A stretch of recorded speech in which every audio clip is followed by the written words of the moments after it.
విశ్వవిద్యాలయాల్లో బోధన పోస్టులు 1523 భర్తీకి ఉన్నత విద్యాశాఖ ఈ నెల 15న నోటిఫికేషన్ జారీ చేయనుంది.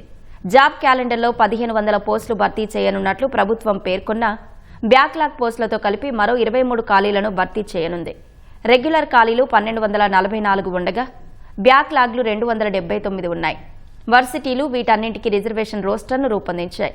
అత్యధికంగా రాజీవ్ గాంధీ వైజ్ఞానిక సాంకేతిక విశ్వవిద్యాలయంలో 311 బోధన పోస్టులు భర్తీ చేయనున్నారు. ఆ తర్వాత ఆంధ్ర వర్సిటీలో 246, శ్రీ వెంకటేశ్వర్లో 125 పోస్టులు భర్తీ చేయనున్నారు.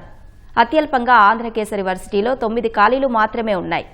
2017-18లో ఇచ్చిన నోటిఫికేషన్లకు సంబంధించిన కేసు సుప్రీంకోర్టులో ఉన్నందున కొన్ని ఖాళీలను మినహాయించి మిగతా పోస్టులను భర్తీ చేస్తోంది.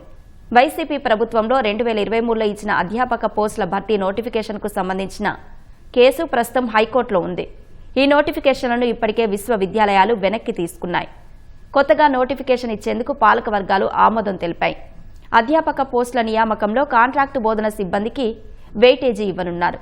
సహాయ ఆచార్య పోస్టులకు ఏపీపీఎస్సీ నిర్వహించే పరీక్షలో 5% వెయిటేజీ ఇవ్వాలని ఉన్నత విద్యాశాఖ నిర్ణయించింది. రాత పరీక్షతో పాటు ఇంటర్వ్యూల సమయంలోనూ 10 మార్కుల వెయిటేజీ ఇచ్చేందుకు ప్రాథమికంగా నిర్ణయం తీసుకుంది.